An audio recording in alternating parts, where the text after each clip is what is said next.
everyone. Welcome back to Outside the Arena. It's been a while. I'm Griffin Seneca alongside my co-host Devin Bernstein, and we're back right around the time of the NFL season. We got about, I think it's 10 or 11 days now till that Chiefs-Ravens Thursday night game, which is super exciting. So we're back and have you with all the coverage on the NFL this season, baseball down the stretch as well, NBA starting up in a few months. So good time in the sports world. Today, we are going to be kind of giving our predictions for how we think this NFL season is going to go. We're going to go division by division and really just break it down, give our division winners, and maybe even at the end of each conference, we'll do a conference prediction or Super Bowl prediction to make it fun. But I think we'll just get right into it, and we'll start things out in the AFC. I'm just looking at what I got on the screen here. So the AFC North will do first.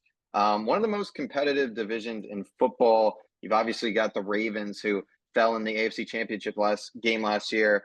The Cleveland Browns, another good team, as well as the Bengals, who have Joe Burrow back. And then you got the Steelers, who seems like Russell Wilson will be their QB to start, but they also got Justin Fields if Russ maybe isn't showing what he used to have.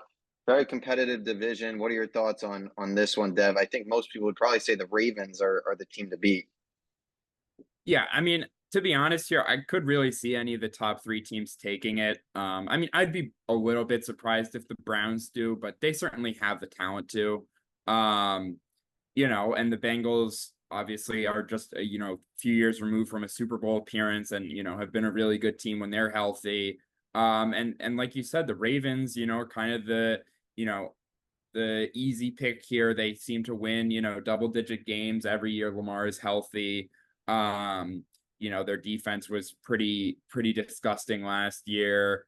So there's a lot of reason for optimism for those teams. And I mean, there's nothing more guaranteed than, the Steelers playing competitive football, and, wiggling their way to 500 and getting some upsets in the AFC North. I mean, like they on paper don't really stack up with these teams, like especially the Bengals. It always feels like, oh, they just, they can't keep up with this, vertical passing attack. And then, Joe Burrow has been sacked like 8 times and, the Steelers find a way to eke those games out. So yeah, like you said, this is a really competitive division. Starting with the Ravens. I mean, I do think the defense is like, you had Mike McDonald last year. It was the first year of this system really taking over.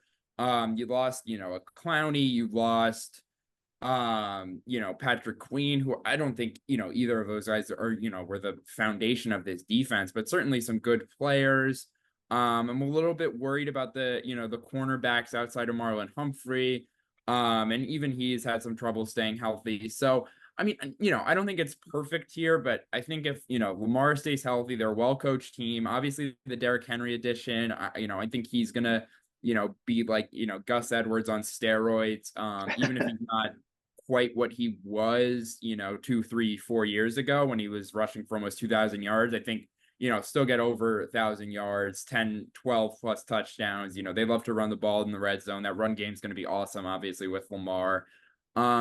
And then, the playmakers, I think, would be the big swing piece here because I think the defense will be really good. I don't know if it'll quite be at the level of last season. I think the running game, like I said, will be awesome. The offensive line always seems to, figure things out. They always seem to be replacing guys and, finding new guys. Even, Ronnie Stanley hasn't been as healthy the last few years. They've, figured things out. Obviously, want to have him, but they seem to be fine. But if Zay Flowers can really establish himself, doesn't have to be a top 10 receiver, but just as an 1,000-yard guy, I mean, you have him and Andrews, and then it's, you kind of start to say, all right, we have Lamar, we have these 2 guys we really trust. Like, we don't need, to have this super loaded receiving core, but you want to have 2 guys you really trust. And if Flowers gets to that level, I think you really start to say this is one of the most complete teams in the league.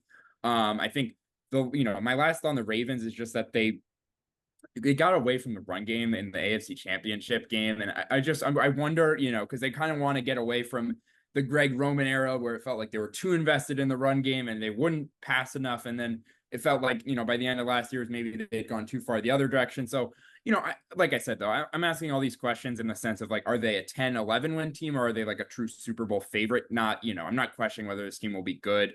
The Bengals, I really think it comes down to health, and I'm assuming Jamar Chase is going to get on the field as Yeah. we recorded. CeeDee Lamb just got extended. Yeah. I'm assuming that within the next couple of days, Jamar Chase is just going to beat that by a couple million a year.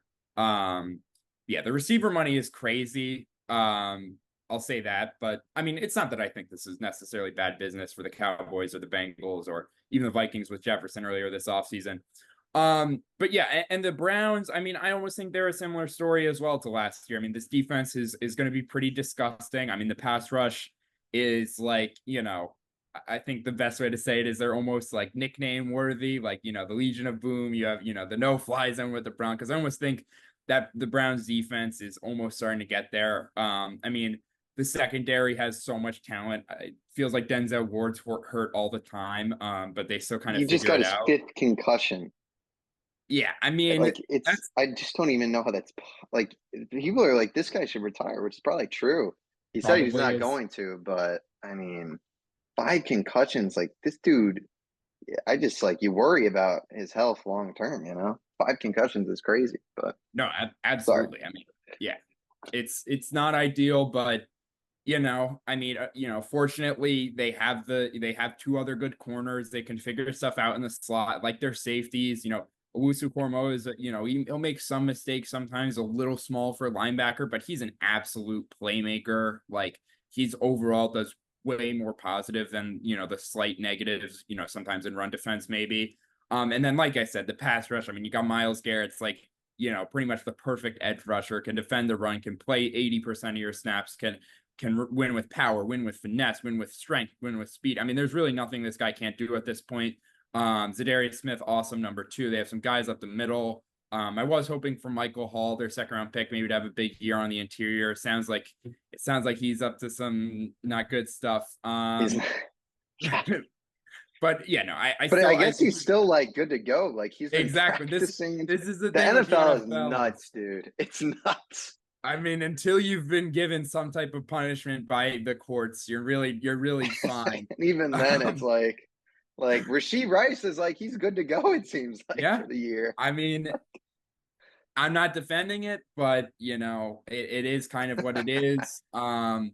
Yeah, I mean, but yeah, my overall point here is I do think these top 3 teams will be, sort of similar to what they were last year, which I think is more rare than people think, especially with good teams. I think the assumption is oh, why would they be worse? They lost one guy or whatever, they'll figure it out. And then it's just not always how it goes. But I do think these top 3 teams will be fundamentally and overall, outlook wise, pretty similar.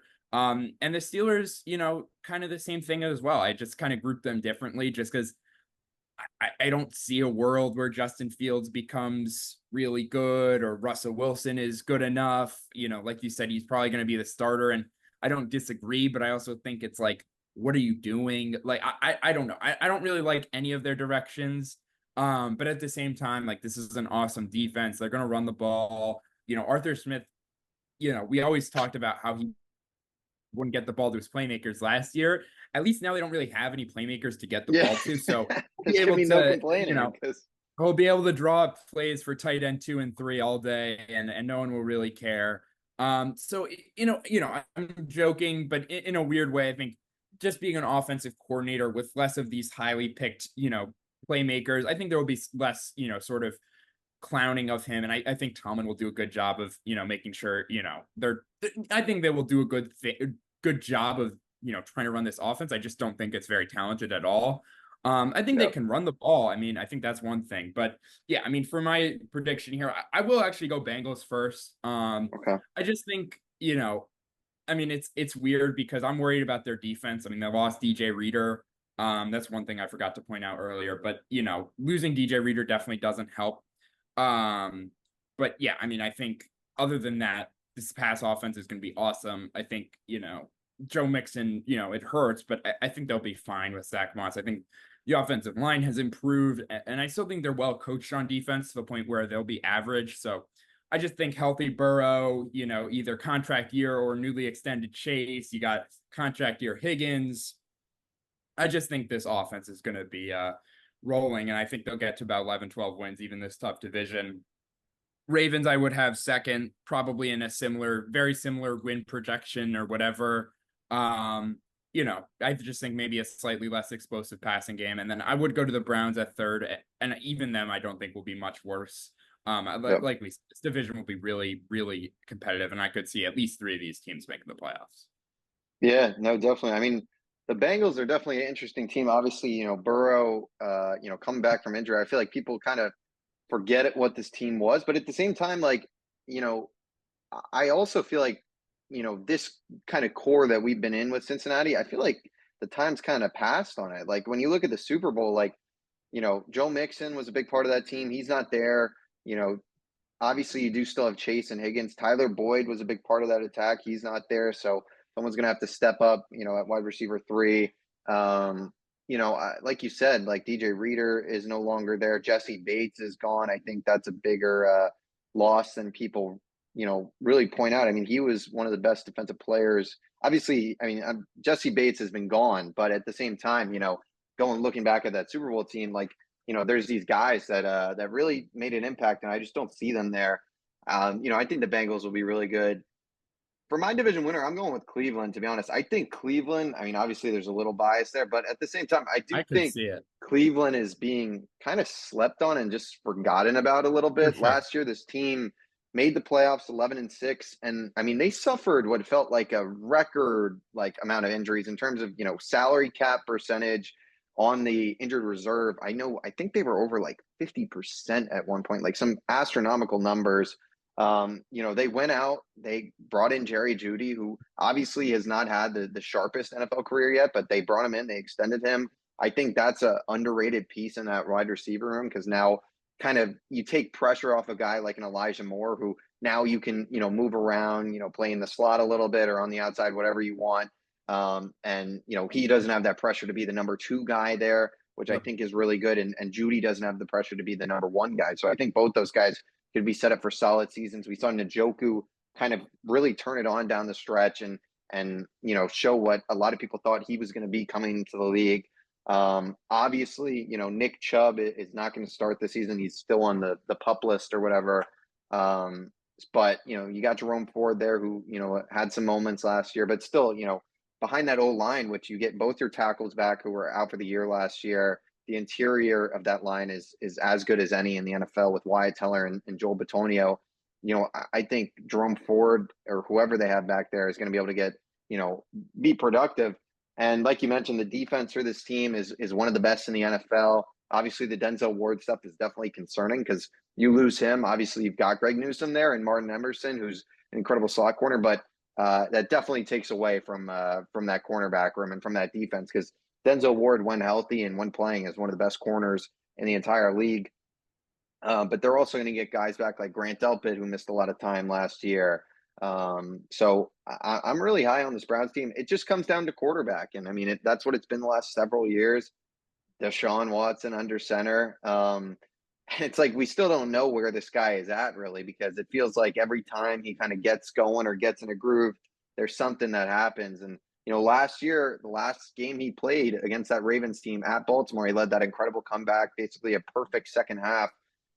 Can we see that guy this year? I don't know. I think he's going to be pretty solid. I think he's in a system with Stefanski there and with, all the talent they have on that offense that, he's really set up for success at the end of the day. Like, he does not have to be Houston Deshaun Watson for this team to win, 10, 11 games.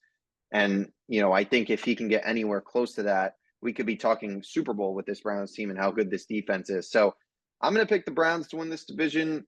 The Ravens and the Bengals, I think, honestly, will be tied with like 10 or 11 wins. I think the Browns get 12. The Ravens, I'm just like, last year, to me, I feel like they had a really good year. I feel like that might have been their shot, but it's just like you lose, Patrick Queen in the middle of that defense. Their defense is already kind of getting a little old to begin with, outside of guys like, Kyle Hamilton, who's so incredible. And I just don't, I'm still worried about the playmakers on offense. I think the Derrick Henry addition is fantastic. I think that's going to be huge because they don't have to worry about Gus Bus or J.K. Dobbins running the ball. But, receiver outside of Zay Flowers, like, they just have nothing. Like, there's nothing there. And I understand you have Mark Andrews. And Isaiah Likely, who I think has to be an X factor for that offense this year. They have to get both those tight ends involved.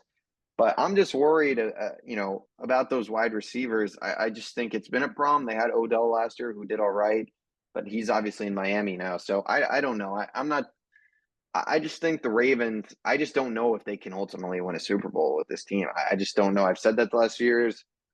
I feel like last year was as good a chance as you're going to have with the way that Chiefs roster was playing, and the defense played really well against that Chiefs team. The offense just couldn't get it done. So that's that. And then the Steelers, real quick. I mean, I just don't get what this team is doing. Obviously, drafting Kenny Pickett, I think, was a mistake at the time. That quarterback class was not good. They could have waited a year and gone and drafted a quarterback in a much better class. They chose not to. And now he's obviously gone. And now you got Russ there, who it's like, this team is not going to win the Super Bowl this year. So why are you, starting Russ or playing Russ? Dan Orlovsky said it on Get Up this morning, and I agree. Like, it's just like there's no world in which Justin Fields should not be the starting quarterback. It's like, sure, we've seen Justin Fields for the last few years, but at least like this guy's young and like you've seen it with the legs. Like maybe, just maybe you can unlock something, and something's there to where he could be a guy that you at least, go with for the future. It's just like Russ, he had a good year with Denver last year, but just the way the Steelers team is constructed, I just don't see them really winning a Super Bowl. Maybe they can make the playoffs, but I don't know. I'm just not high on this team to where I think it makes sense to be starting Russ and really, going for it. We'll see. I think both Russ and Justin Fields are going to be in there at some point this year. So we'll see. I think they finish last. So that's my prediction. Yeah, we'll just move along. AFC East, this is a fun division. I think both of us will be in agreement here that the Patriots will be in the cellar here with, I think they're going to start Jacoby Brissett to start, it sounds like. Maybe Drake May, but a lot of holes on that team, so we don't even really have to get into them. You got the Bills, Dolphins, and Jets. Obviously, the Bills, big story with them is losing Stephon Diggs and trading him away. Dolphins, relatively similar team. They did lose some guys on that defense, though, like Christian Wilkins. And then the Jets, obviously, Aaron Rodgers, the return, but you still got some kind of, drama with the Hassan Reddick stuff going on. And Mike Williams probably not ready for week one. Where is this, where's Aaron Rodgers at? Is this O-line going to be good enough? So, out of those three teams, which one do you see leading the charge and winning this division? I still think I'm going to go with the Jets here. I mean, this was a thought I was having last night, was like, I can't decide if I think Joe Douglas is an absolute idiot or knows what he's doing pretty well, because, some half of the time I'm like, wow, like he's really assembled this really talented roster, and, he's putting, maybe some riskier pieces, Mike Williams, Jesus, what's the tackle? Tyron Smith. Sorry. Some older injury-prone players, but, if those guys stay healthy, I mean, there's no way they don't fix, many of the problems the Jets had last year. Obviously, quarterback was the biggest one, but, even if Rodgers is healthy, and even if he's worse than he was in 2022, which, I know he's 40 and I know he's coming off an Achilles. I just don't see Aaron Rodgers being a really bad quarterback until his arm falls off, like it did with Manning and Breeze, and I don't think that nearly happened in 2022. And, obviously the Achilles doesn't help, but it's not like he, wore his arm down last year throwing the ball. So I mean, again, I don't expect MVP Rodgers. I wouldn't be floored if he's really good again, because it's Aaron Rodgers. And, the last we saw of him, he still was really good. And, they just lost Devontae Adams, and, he's a very, chemistry-based quarterback. And I think he and Garrett Wilson will have an awesome connection. I think he and Mike Williams will get along. I think Malachi Corley will do some fun things for this offense. So, I mean, I really like the Jets. And I don't even really need to talk about the defense here. They're basically returning everyone important. And, I think maybe some shuffling in the safety room, if I'm not wrong. But, I mean, Chuck Clark's coming back, which could be good for them. Yeah, I mean, I think Chuck Clark will be solid. I think Whitehead was the starter last year, right?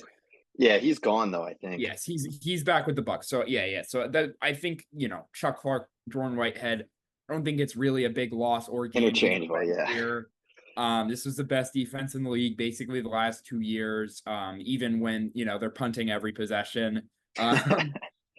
So I think even just getting 20 on the board and, not having these constant, what the hell is going on with our quarterback room and all that stuff. So, yeah, I mean, the Reddick situation's weird. Like, we were talking about this last night. Like, you gotta play. I mean, you're in a contract year. So, He has no leverage. It is the he has dumbest no thing leverage. ever. I mean, and as Griffin pointed out to me, which is definitely true here, like if he just sat out the year, like his contract, it continues to the next year. That's how it works in the NFL.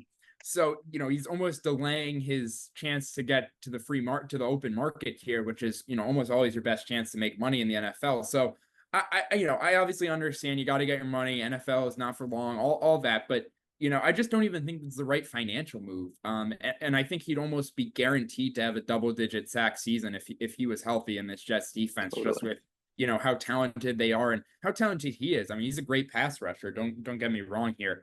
So yeah, I mean, and again, worst case scenario, you start your 2 first-round picks at edge rusher, who, I didn't love Will McDonald. I think he's going to be a good pass rusher, and Jermaine Johnson's already proven himself to, at the very least, be like a good number 2 type guy. So, it's really not the worst thing in the world if Reddick doesn't play. He is their best edge rusher. He is their best, true, speed rusher type guy. But still have Quinnen Williams. You still have everyone else. You still have a linebacker core. You still have Sauce Gardner, who, I think is almost perpetually underrated. I think, I mean, there's this idea that he's holding all the time and he's just not. Maybe he plays And a little bit. if what he's doing is holding, then it's like every corner in the NFL is doing that. So it's just like, that's one of the realities of the NFL is, a lot of tackles are holding on most pass plays. A lot of corners are holding on most pass plays. A lot of receivers are pushing off, in jump ball situations.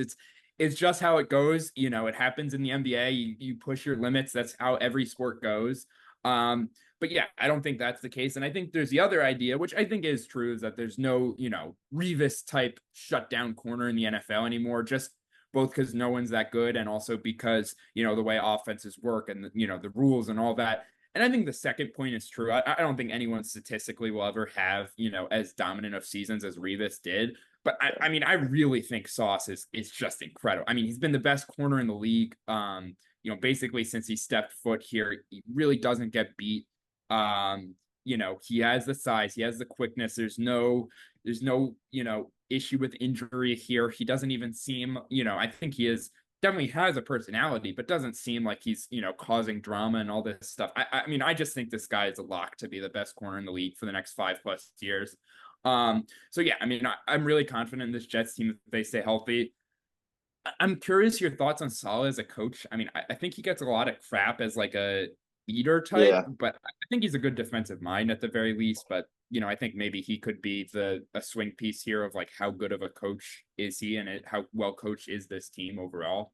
But I would pick them. Yeah. Sorry, go ahead. Yeah. I think Saleh is he's a player's coach at the end of the day. Like I think he's a Dan Campbell type. I think he's kind of gotten screwed over it and what is it? Has he been there it's got to be 3 years. It can't have been 4. 4. Well, this is year 4, right? Or is this year 5? I think it might be year 5, man. No, he didn't have a year before. It's got to be year. It's got to be Wilson. Then 4. It's year 4 coming up. Yeah.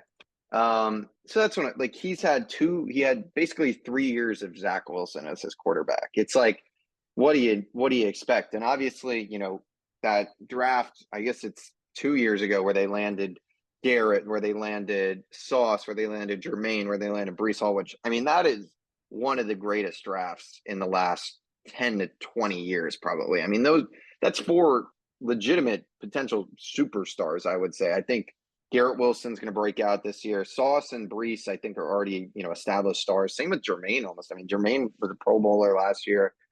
That was a hell of a draft. So, I mean, this year's going to show it. I mean, this is Robert Saleh's season to show what he's got. I mean, I don't know. I don't think he's ultimately going to be the difference maker. He's not a Kyle Shanahan or a Sean McVay type coach where, they're controlling things and he's making a difference. Like, I don't think he's that, but, can he basically not fuck up, I think is the name of the game with this one.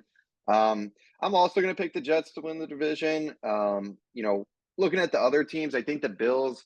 I don't understand the Buffalo height. The Buffalo Bills height is the craziest thing in the world. This team has been everyone's. I talk about it every year. This team every year is, oh, they're going to win the Super Bowl. This is their year, and even still, this team got so much worse. Their wide receiver one. We're talking about like Curtis Samuel. Like this is like, sure, you've got Khalil Shakir and Keon Coleman should be solid pieces, but like this team, the weapons on offense are trash. Like you've got James Cook and Dalton Kincaid, who I really like both those guys, and I think Keon Coleman will probably have a nice year. But like you lose Diggs, like they've lost guys like Trey White on the defensive side. Their safeties, I don't know who's still there. If Poyer's gone, I think. They're both gone. They're both gone. Poyer So and those Hyde guys are gone.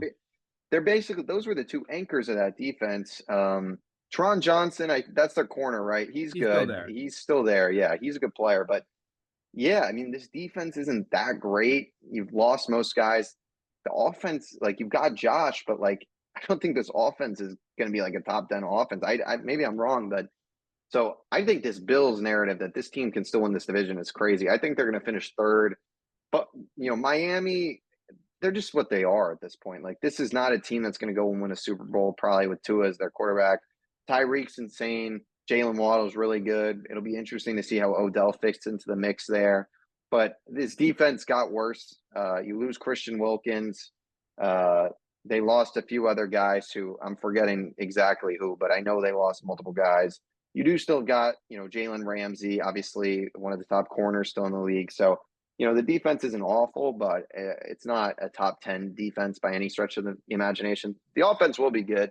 It's just in the big games, I feel like this team just can't get it done. So, yeah, I'm going with the Jets. I think Rodgers is going to be back. I agree with you. Like, he didn't throw the ball last year. So it's like, it's not like that injury should really affect him, quote unquote aging. Like he's never been a mobile quarterback. And obviously that's not going to be the case. The Jets season comes down to one thing outside of Rodgers' health, and that's the O-line. Like the O-line was awful last year. I think they did as good a job as they could have done with the cap space they had. I mean, the fact they got Tyron Smith is pretty incredible. And Joe Moses Tippmann, as well. Morgan Moses. Yeah, I mean, he 34 years old, I think. Who knows? Interior of the line, Elijah Vera Tucker will be back at guard, which I think is huge. They were just rotating all over the place last year, which is never easy. And obviously, he suffered another season-ending injury, which sucked. So you've got AVT back. You've got Tyron Smith, Morgan Moses, and they made the smart pick in the first round, taking Fashanu out of Penn State, who's looked great in preseason. So if someone does go down, at least you've got that insurance there. So yeah, I'm picking the Jets to win the AFC East. So yeah, anything else, or do you want to move on to the AFC West? I'll just quickly talk about the Bills here. I mean, a little bit about the Dolphins as well. Sorry. The Dolphins, I mean, like, and they had to let some guys go this offseason, and I wouldn't have, but I bet 30 out of 32 front offices would have paid Tua. So I can't really get angry. But at the same time, this is a team that has been weak in the trenches, and they can't play, it's kind of cliche, but they can't play the cold weather game. They can't play the physical run game. It's a lot of like kind of the finesse. And then you lose your best offensive guard, who's really your only mauler in the run game. Right. And you lose Christian Wilkins, who was your only big run stuffer. And it's like, I'm worried. To be honest, I don't think Chop Robinson is going to be really good this year. I'll say that. He doesn't sound like you think he'll be good ever. I don't think he'll be good ever, but I'm not going to rule out that this super freaky Penn State edge rusher figures it out, but I would be a little bit surprised if he's like a true starter this year. And, you got Chubb and Phillips, who you're kind of saying, all right, how quickly can you guys start playing like 80% of our snaps off the edge? And, you have 57-year-old Calais Campbell up the middle. I mean, I don't even know how many snaps you can expect. And not that he's like injury prone or out of shape. He just is really, really old. I don't know how much you can play him, but they just need some help here up the middle. Jordan Brooks was a good signing, but again, it's like, does this move the needle? Like, I like this secondary a lot. They're really going to really have to do a lot for this defense. Javon Holland, Jalen Ramsey's going to have, I'd almost say like a prime Ramsey season here, because I just don't know if the pass rush is going to be very good. And I really think the run defense is going to struggle. About the Bills, I agree holistically with everything you're saying. I just think they have Josh Allen. So it's like, you're right that I don't think I think, outside of quarterback, I think this is one of the worst offenses in the league. Don't get me wrong, but Josh Allen is a guy who basically automatically makes you a good running game. It's, as much as I'm here, you're not here for Allen criticism, I will hear out Allen criticism. I think the one thing that gets slept on is how good of a rushing threat he is here. Mm-hmm. But yeah, no, I mean, and the one thing about the receiving core is not only is it not good, it's all slot guys. I mean, Shakir, he can maybe play on the outside, but I liked him as a slot, like number 2, number 3 option with a true number 1. I think he could work, but he's kind of a 1 here. Curtis Samuel, like, he's good. He's already hurt. He's already he'll hurt. play like 5 games. Yeah, so I don't expect much from him. And I like Keon Coleman, but to be honest, I didn't think he really had the speed to be, this outside deep threat type, and I think Gabe Davis isn't really good, but, they really could use a Gabe Davis right now, because I don't know who's going to stretch the field. I mean, God knows it's not going to be Marquez Valdez-Scantling. Although I think he's hurt too. He's hurt too. I'll say this. I think everyone kind of hates on him and kind of simultaneously forgets that he really did play well in the playoffs last year, but I'll leave that there. But yeah, I mean, I think the Bills will be fine on the back of, they ran the ball well, with the new coordinator, Joe Brady. I think James Cook will be a fantasy steal. So I was telling Griff last night, and I think Kincaid will be a good option. I like these playmakers as a whole, but I just think these are all underneath slot type options. It's like, is that what you want for your, freak of nature quarterback here? So I just don't love the direction here for either of these teams, the Bills or the Dolphins, but I still think they'll be pretty good this year. I kind of tried to, sell my Dolphin stock last year, and I'm not quite going to do that because they're really explosive and really well coached on offense. But at the same time, like you said, like, I almost think there's no way this team goes and wins a Super Bowl, like 4 straight games, even if only one of them is in the cold or whatever it is. I just think there's so many factors that kind of ruin the Dolphins season. And that even includes last year where they got 17 fully healthy games from Tua. So obviously I want that, but I just don't know how realistic that is. So I think we're in agreement here on the AFC East. If you want to move on to the AFC West. Yeah, let's go right into it. Right into the AFC West, where we've got the 2-time defending champs now, Kansas City Chiefs. That's where they reside. This is an interesting division, maybe not competitive-wise standpoint, but just where teams are kind of at. You've obviously got Vegas, who, has a lot of talented players, but, quarterback is a huge concern. Denver, kind of in the middle of a rebuild. Bo Nix was just named the starter. And then the Chargers also in a rebuild. You've still got Justin Herbert, Jim Harbaugh, his first year back in the NFL. I mean, I think it's safe to say we'll both be picking the Chiefs to win this division. But, kind of give me your thoughts on, these teams as a whole. And, you can even touch on your thoughts on, where kind of Kansas City stacks up in the rest of the NFL, and your thoughts on them potentially three-peating and what those odds look like. Yeah. Yeah, I'll talk about the Chiefs now, because this is probably going to be my bigger take here. Well, not hot, but I just think we got to accept the fact here that the Chiefs are really going to run through the NFL this year, because, I mean, first of all, this offense had just no vertical threat last year whatsoever. They looked downright bad, come December. They got blown out by the Raiders at home on Christmas, Jack Jones, messing with the fans, if I remember correctly. Yeah. And obviously, they've more than earned one bad loss before, we start to question them. But, I really don't think this was actually, a good receiving core in hiding or whatever. I think they just had the best quarterback, had probably the best defense come playoff time, and had, a offensive genius at head coach, a defensive genius at defensive coordinator, and Travis Kelce and Patrick Mahomes. And now it's like you basically have all of that. You lost L'Jarius Sneed, but I mean, maybe corner three is a bit of an issue. I think Jalen Yeah. Watson will definitely be fine at corner two. I think McDuffie's an absolute stud. Inside, outside, man coverage, zone coverage, off coverage, press coverage, anything you want, he can really do.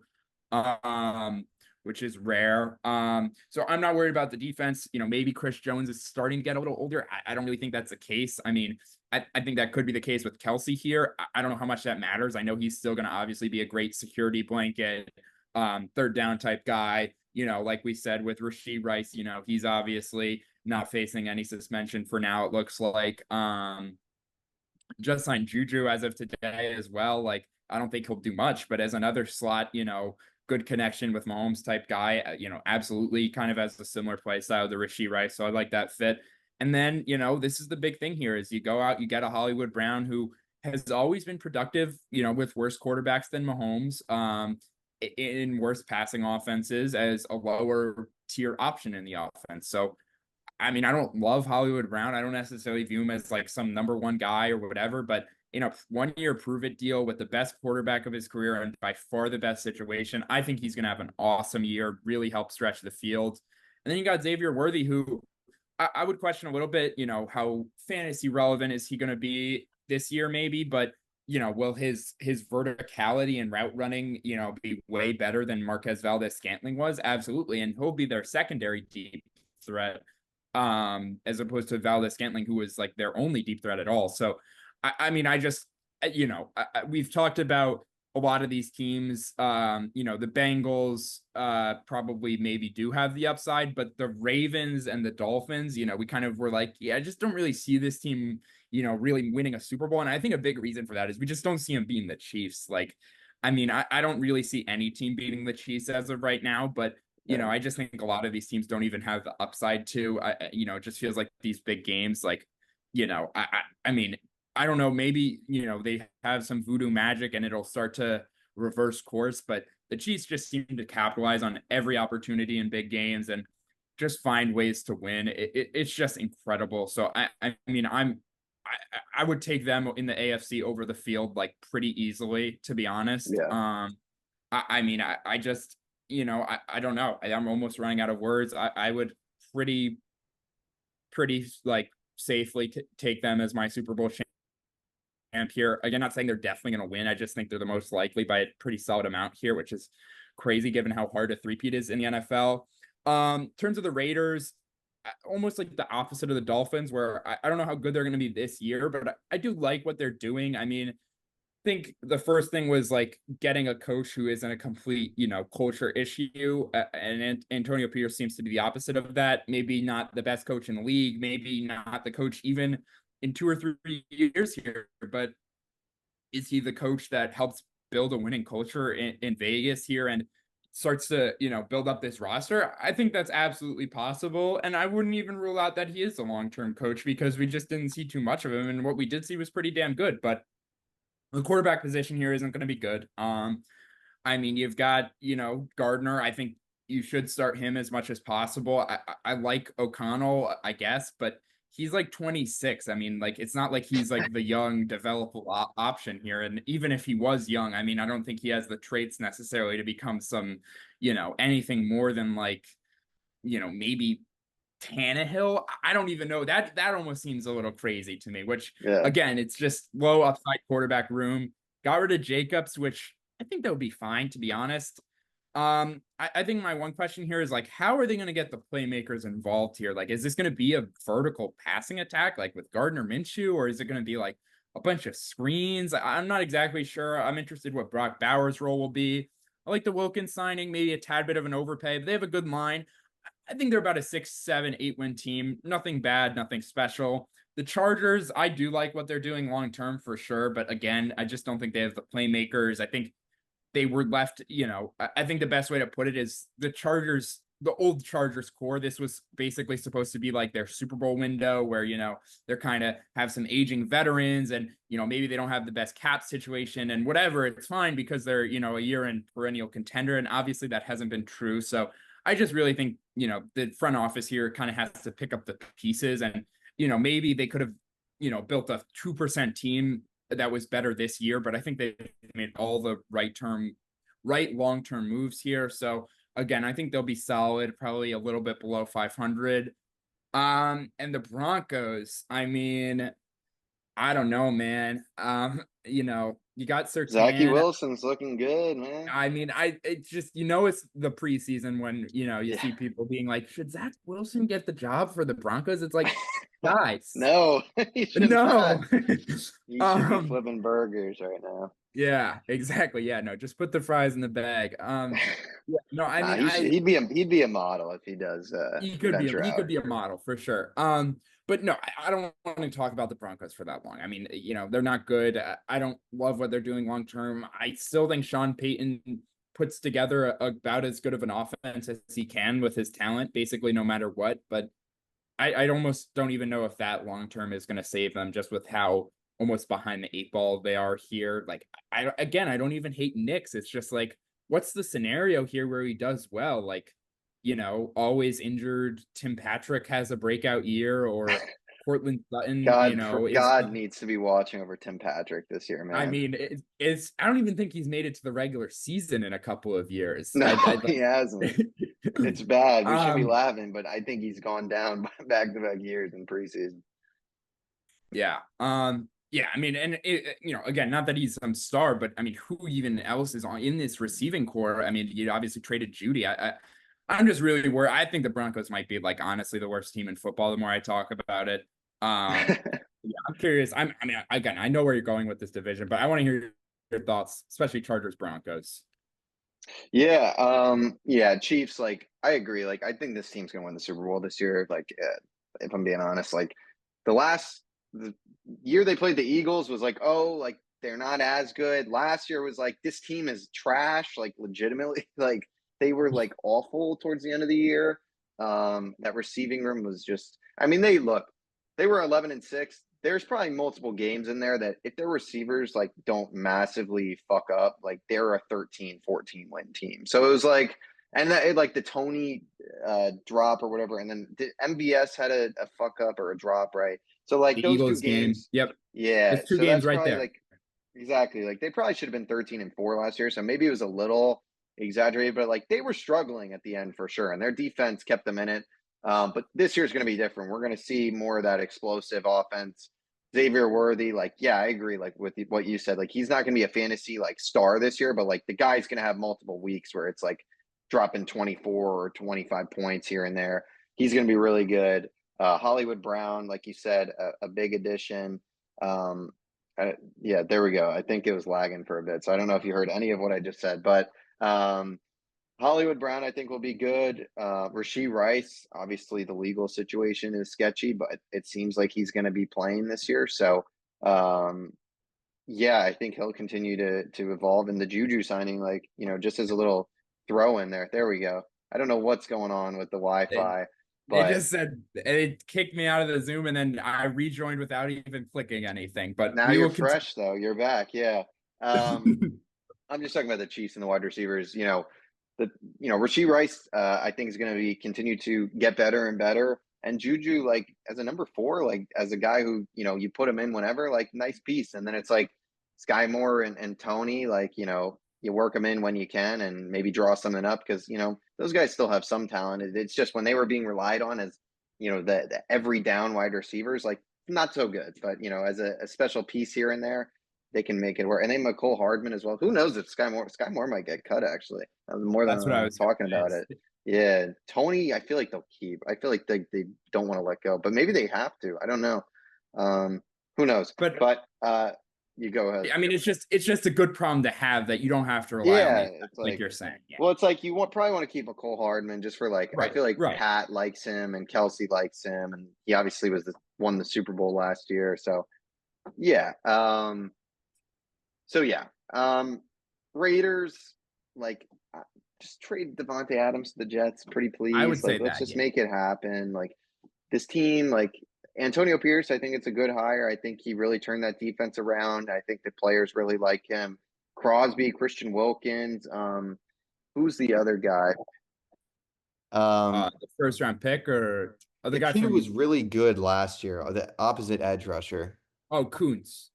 Yeah, he's really good. So they got a really good pass rush. The secondary is probably not quite there yet, but I mean, they got time. They're doing the right things. Um, so I like what the Raiders are doing. They just need a franchise quarterback, which they don't have right now. So, we'll see. But Brock Bowers should be fun to watch. I'm excited about it. The Raiders have like some pieces where it's like, okay, this could be fun. Um, Broncos and Chargers. Broncos, like you said, like this team's probably not gonna be very good. I do like I like a Bo Nix though. Like I feel like he gives Drew Brees kind of vibes, which is like maybe it's because he's white and it's kind of the same kind of passing style, but I don't know. I do like Bo Nix a lot. I think he could be really nice in that offense. I think Sean Payton likes him a lot clearly. I can tell Devin is lagging right now. He might get kicked out again. This is just a Wi-Fi master class here from I don't know whose Wi-Fi it is. Classic Zoom problems. But yeah, I think Bo Nix is going to be good. Yeah, but the Broncos are not going to be good. There's no reason to talk about this team much more. And then the Chargers, like, Herbert's great. He's still young, but I'm just happy they tore it apart and like committed to the rebuild. They obviously still have some guys like Joey Bosa, Khalil Mack there who maybe they move at the deadline or I don't know that, Derwin James is obviously a really good young player, safety as well, and Asante Samuel. But we've been talking about these pieces now, it feels like for 2, 3 years is, oh, they got all these guys. And then it's like, oh, 5-12 or up 7-9 or whatever it is. So it's good they rebuilt the offense. Keenan and Michael were obviously getting up there in age. So Lad McConkey, or however the hell you say his last name, interesting guy.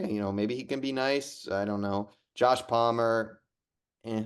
I really thought they were going to draft Blake Corum, but they didn't. I thought that would have been kind of fun, but they just took the Ravens running backs of Gus Bus and J.K. Dobbins. So those two must fucking hate each other. I mean, they just cannot escape each other. I guess they both willingly signed there, but still, like, oh my God. I mean, that is just a nightmare to be stuck behind the same guy and be together. So I don't know.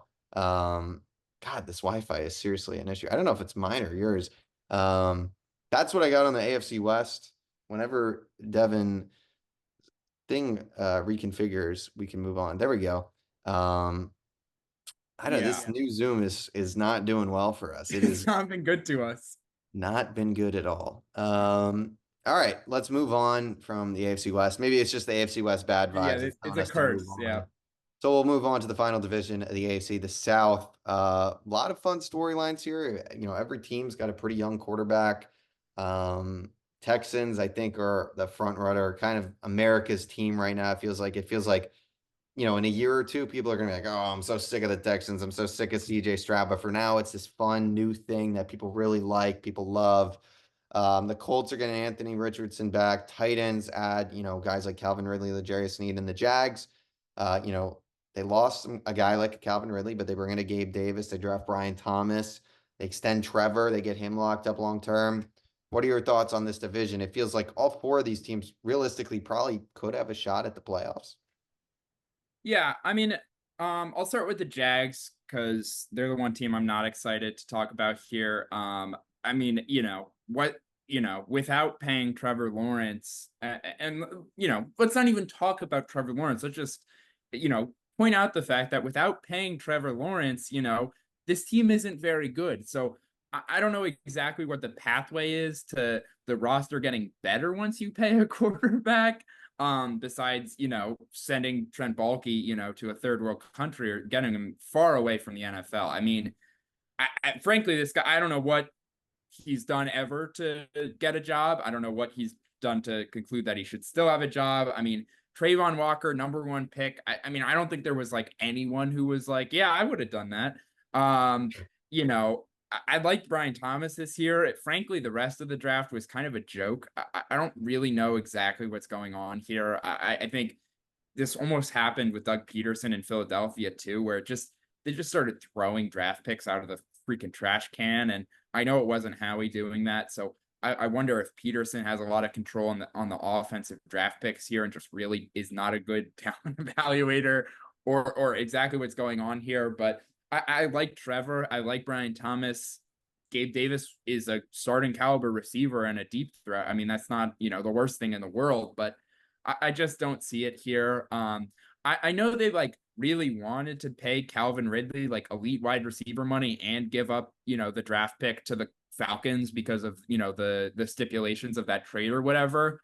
I think they kind of dodged a bullet there by saving a second round pick to not pay Calvin Ridley way too much money. But you know, I guess in theory they, you know, lost a piece there, but I just think this is the same type of team we saw last year. Maybe they're able to recreate more of what they did earlier in the year, but I almost think that was just more happenstance almost than them being a really, really good team. Again, I do like Trevor, but I just don't know how much it matters, almost in the same way with the Chargers and kind of the Broncos as well. But yeah, the Titans, I would probably predict them to be a bit below 500, but I certainly like what they're doing. I mean, I think the fascinating thing here is the thing about the Brian Callahan hiring that makes me most excited is bringing in Bill Callahan as his offensive line coach, because I mean, this guy just turns out, you know, elite line play like it's freaking nothing. And that's obviously been the Titans' issue for years. I feel like everyone knew 100% for the last 2 years that they were going to take a lineman in the first round. So, you know, and obviously those guys have the talent now and have someone who can really develop them. So I like that. And I think Levis, I mean, wasn't in love with what he showed, but I think in a pretty shitty situation, he certainly held his own last year. You know, like I said, they overpaid Ridley, but is he, you know, able to get open? You know, can he beat good cornerbacks in one-on-one coverage? Like, yeah, I mean, he's not perfect, like I'm saying, but you know, he gives you a chance. I think Hopkins can still play. Bring in Tyler Boyd, who not sure He's how really an old man's wide receiver. is really an old receiving core there. You know, I'm not sure how much he's gonna, you know, excite you and whatever, but you know, 3rd and 6, you need a guy. He can get you a first down. It sounds a little. That's Tyler mean. Boyd's whole career right there in that one sentence. That's what it is. It's third and Tyler. But no, I mean, yeah, it's a little weird because it's like a rebuilding team with an old receiving core, like you're saying, but I think it'll be fine. And I think the defense, you know, maybe they take a step back without Vrabel. But I think they're still building up there.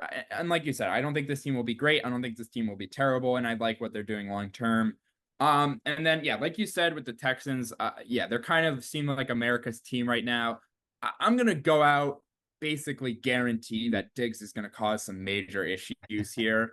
I mean, I just think there's no way that he's better than Nico Collins at this point. And I don't think the Texans staff thinks that either. So I just think when, you know, first 4 weeks of the year, Nico Collins has, you know, 35 targets and Diggs has 22. And, you know, maybe even Tank Dell has more targets than Stephon Diggs because, frankly, Stephon Diggs wasn't very good the back half of last year. So, you know, I don't know exactly what the best case scenario for the Diggs situation is here. You know, obviously he's a good number 2, number 3, like no question about it. But is he going to be happy to be that guy? I don't know. I think everyone is almost saying like almost guaranteeing a little too much that Stroud is going to get way better again because, you know, I love Stroud. I mean, don't get me wrong, but is this someone we projected to become, you know, an absolute top flight quarterback? No. Could he? Absolutely, given what he showed last year, but my point is it's not a guarantee that he's just going to take another huge leap next year. And certainly they'll be fine if he doesn't, but it's not an absolute lock that he's a top 3, top 5 quarterback. You know, but at the same time, I mean, he was almost close to that last year. So I'm really not worried about Stroud. I just, you know, maybe he doesn't get, you know, way better, but not worried about that. The defense is better. Danico Autry is suspended for 6 games, but, you know, come playoff time, they'll have him. They'll have Daniil Hunter, who's a true number 1 on the edge. Will Anderson, obviously, I would almost really bet on a big leap from him. He's gonna be the guy who takes off. Going to be a guy.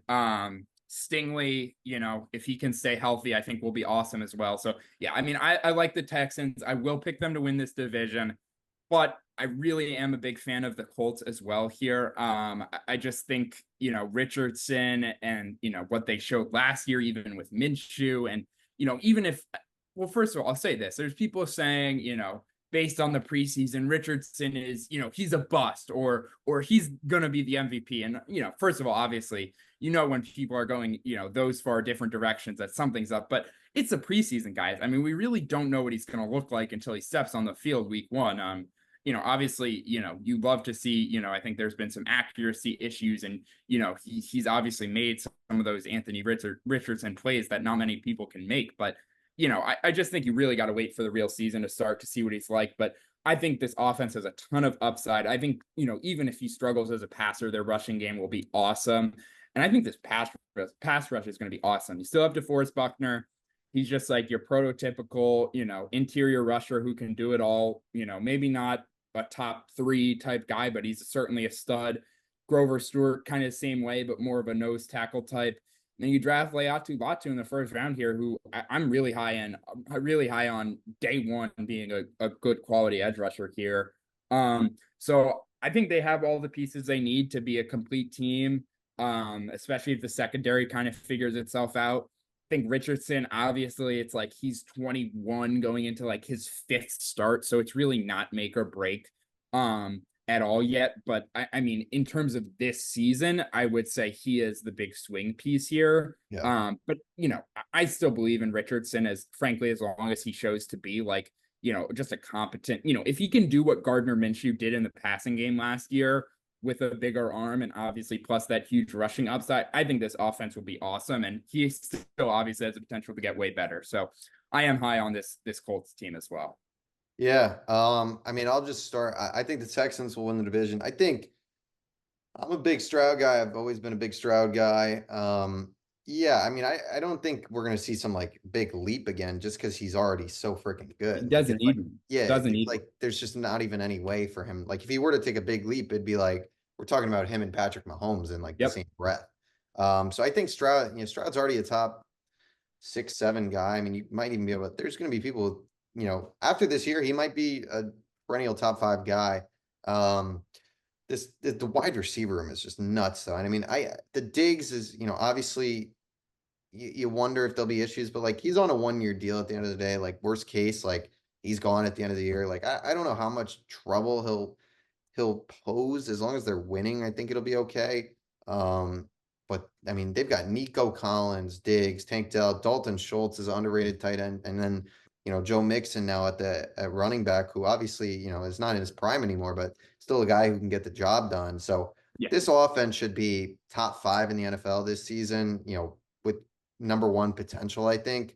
The defense should be good, like you said. Like I think this team is going to win 12, 13 games. To be honest, I think they're going to be that freaking good, and I think they'll win 5 of the 6 games in their division this year. I think Jacksonville, I'm not super high on. I just think Trevor, if you've watched any of this podcast during the NFL season, you'll know I'm not high on. I'm not a big Trevor guy.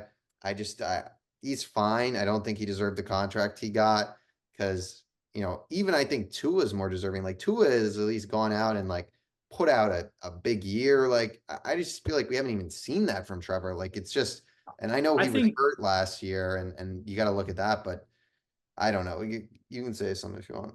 I think Tua has proven more, but I think Lawrence has a way better chance of being worth that. Like, I guess not that he has a great chance. And I agree with what you're saying, but at the same time, and I brought this up earlier, I almost don't think Lawrence matters. I just don't think the roster is good enough. And that's what I was kind of gonna get into. Like wide receiver, they've just been in no man's land. Like I do like Brian Thomas, but like they really need him to be like a Jamar or a what Malik Neighbors seems like he's going to be, like those kind of LSU guys. Which does he have that in his pocket? Like I don't know. I probably don't think so. Year one, exactly. You still got ETN there, but like he gets volume, but like I don't think ETN is like that great. Like he's a fine running back, but like he's not a needle mover. That defense is not amazing. Like Trayvon Walker, I was actually just looking it up. He had 10 sacks last year, which I was like, holy cow. It's bullshit. Yeah. I don't want to be mean, but it's like I saw a video that was like 8 of his sacks. I mean, they're complete, like, and obviously a sack is a sack in terms of the impact, but Yeah. when you're not beating a guy and it's just 4 seconds into the play, a quarterback rolls out and you just make a nice tackle. I'm not moved. Yeah. No, I agree. Sorry, He's continue. I fine. know that's not what you're saying. No. But I agree. Like, who do they have on defense at the end of the day? Like, there's no one. Like, there's just no one. Just Josh Allen, actually. I forgot It's about just him. He's an elite edge rusher, one of the best in the game. So not to discredit Josh Allen. But yeah, like Jags or whatever, I don't think they'll make the playoffs. Titans, like, I don't know. It's a weird spot they're in where they're like going for it, but like they probably it's just a weird spot where they're in the middle. They bring in Tony Pollard. Like, it's like we'll see this team like completely tear it down in a year or two is my prediction of this team. Maybe they win 8 games this year. Maybe they win 7. Maybe they win 9. Who knows? Probably not 9. And then the Colts, who, yeah, I think they're definitely interesting. I'm not sold. I mean, we've only seen 4 games of him. Anthony Richardson, like, I got to see it to believe it with this guy. Like, I don't know. Look at what he did in college, and the completion percentage was around 50% in those 4 games. Like, that's kind of concerning. He's just probably, last year would have been great for him to play the whole year because he's still raw to develop. Feels like we're going to have to see that this year, and then we'll be into year 3 where it's like, what do we got?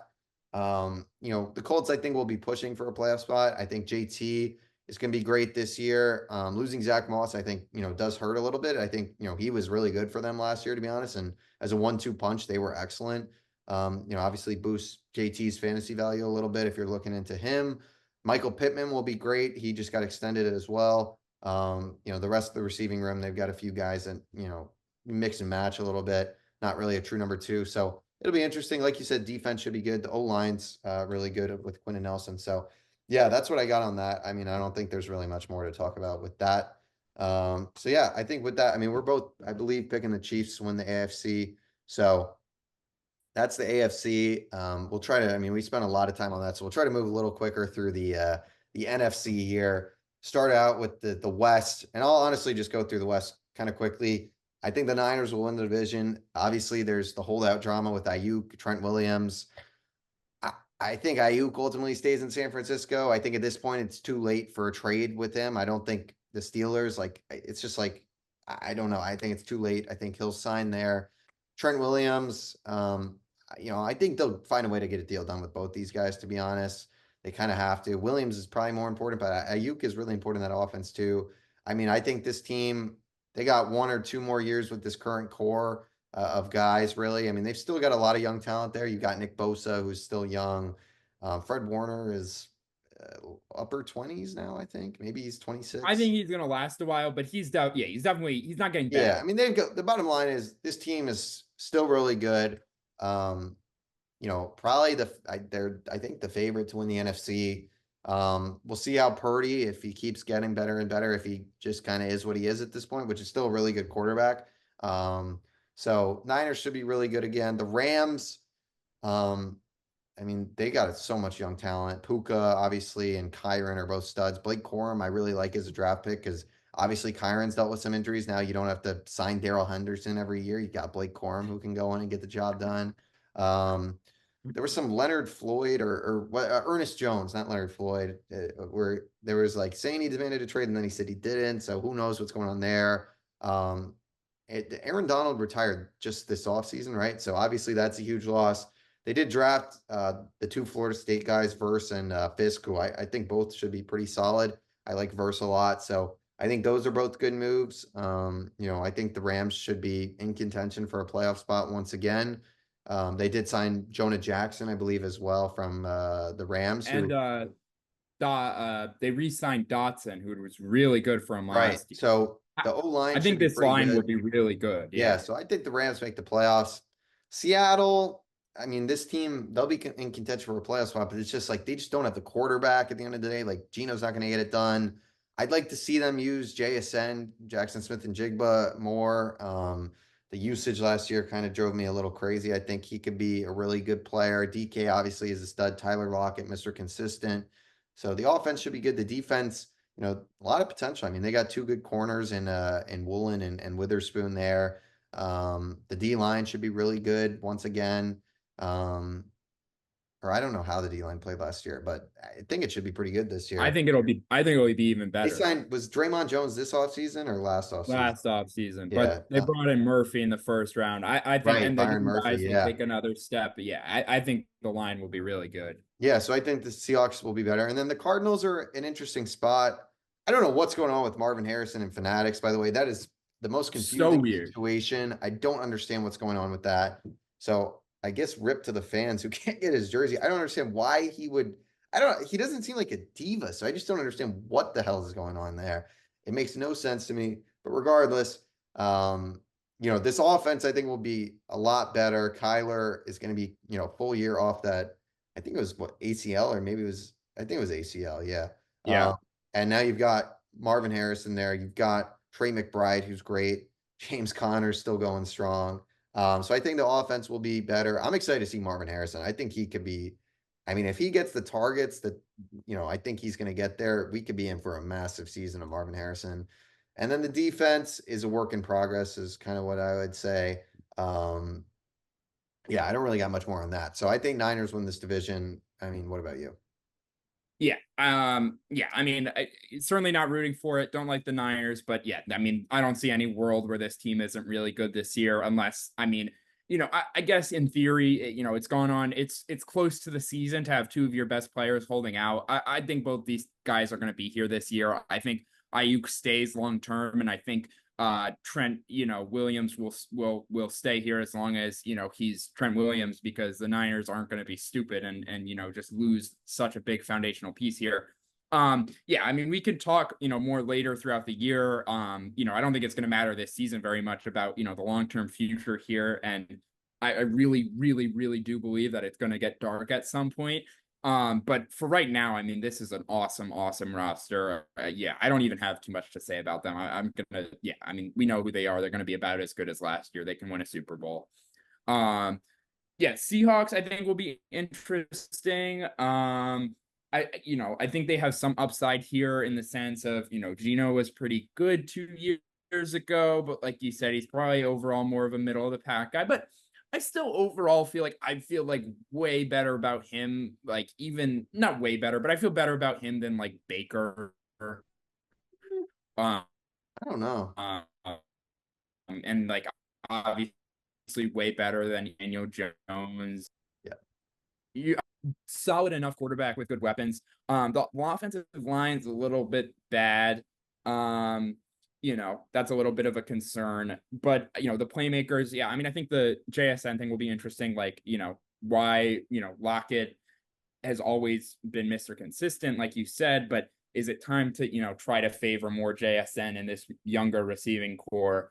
I would say so, but Lockett's kind of a franchise legend type. Yeah. So obviously it's not too easy. He's not going. Yeah, I'm not a franchise legend, but he's been there for a while. He kind of is, honestly. He kind of is. I think he might be like top 5 in all-time receiving yards for him, which is just weird to think about. But yeah, the Rams, I really didn't like Braden Fisk, to be honest. Like to the point where I'm like, I think this guy's like not an NFL player. Just like a 6-year college player who like never has done anything besides win off athleticism, just like always kind of concerned, like almost like the Joe Milton of defensive linemen, where it's like theoretically sure, but I just really don't see it on tape. Verse, I really like. I think Verse will be a solid player, probably day one, maybe not the absolute highest upside, but again, obviously it doesn't matter a ton this year, but I think he'll be good here. But yeah, I think as much as they probably made good moves on defense, they still lost the best defensive player, at least at the very least since JJ Watt. And no question a top 5 to 10 defensive player of all time. It's just not easy. What Trey White is at this point is going to be obviously a huge swing piece for this defense, because he's young enough to where he could get back to his prime form, or he could just be completely done. So that's a big swing piece. I think this offense will be awesome. The Puka Cooper Cup usage thing will be interesting fantasy wise. In terms of how good they are, I don't know how much it matters, because I think both these guys can do that role well if they're healthy. Obviously you'd rather have 2 of them than 1, but whoever is, kind of the main guy doesn't really matter. I think it will be Puka if he's healthy, but I don't know. And the Cardinals, yeah, I mean, I like what they're doing.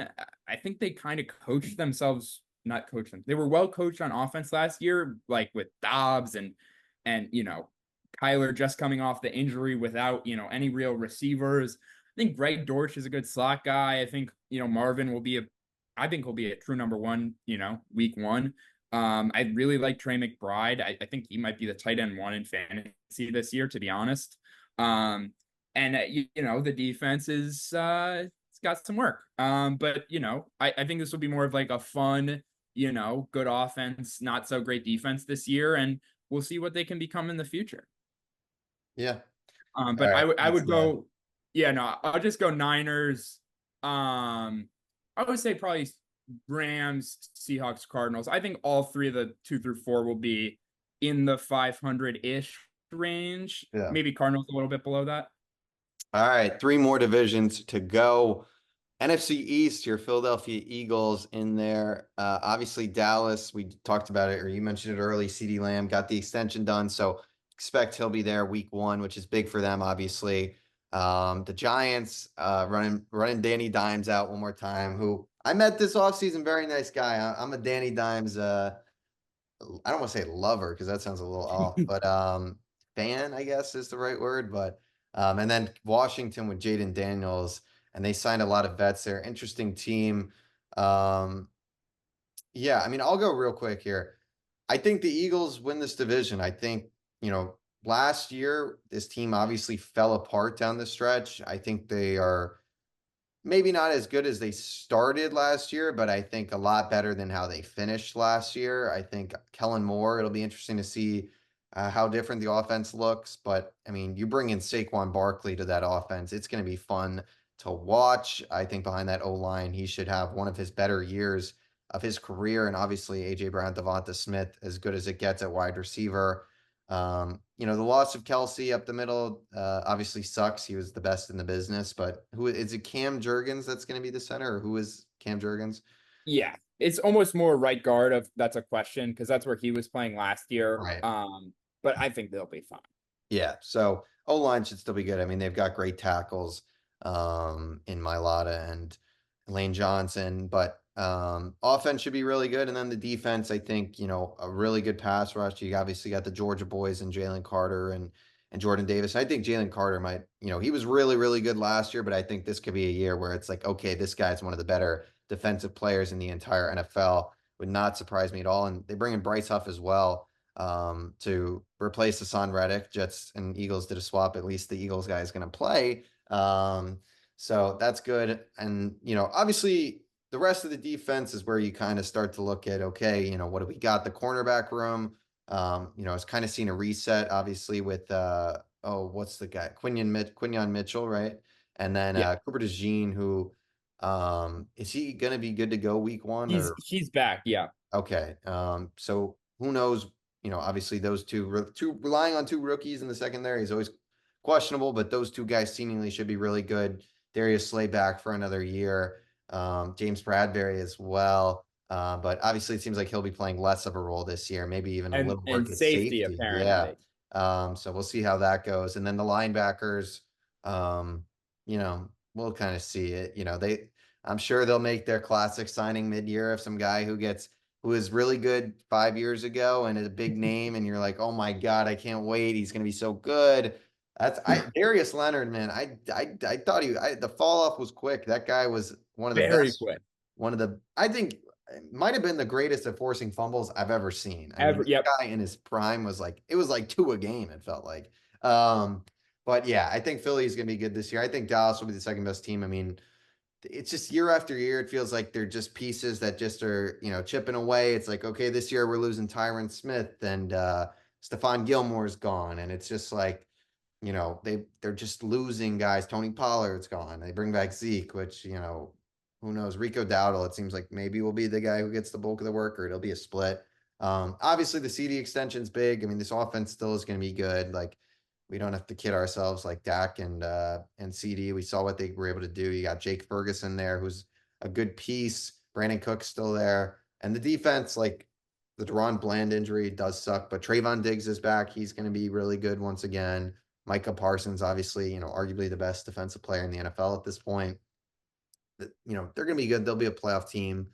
Once again, though, probably not a Super Bowl team. And then after that, I'd go with Washington.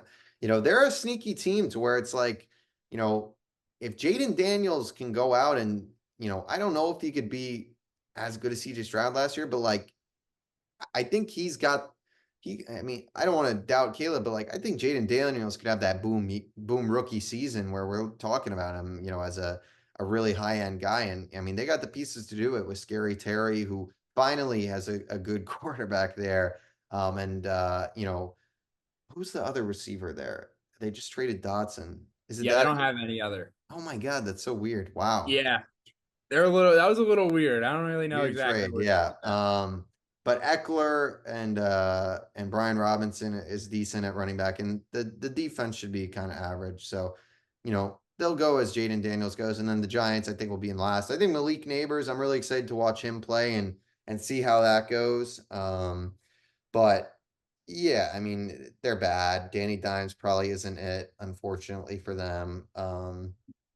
D-line should be really good, though, with Sexy Dexy, Kayvon Thibodeau, who, I mean, he had a hell of a second half of the season, and then Brian Burns as well. So, look, the potential's there with that defensive line. The rest of the team needs a lot of work, but I think they're finally kind of trending in the right direction to where, they're making the right moves and once they get that franchise quarterback, I think things will be starting to look up more for the Giants than they have the last year or two.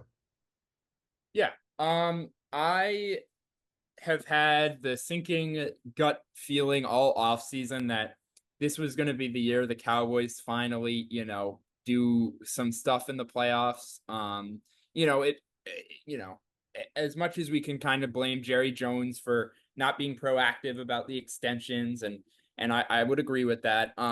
You probably can't pay, Dak elite QB money and CD, top 3 receiver money and Parsons, I'd have to imagine, the biggest defensive contract of all time when it happens. So, I mean, I think this is the last dance in some ways because, those are the 3 guys that really, really move the needle here. Not that, other guys don't matter, but, those are the 3 real, super monster players here.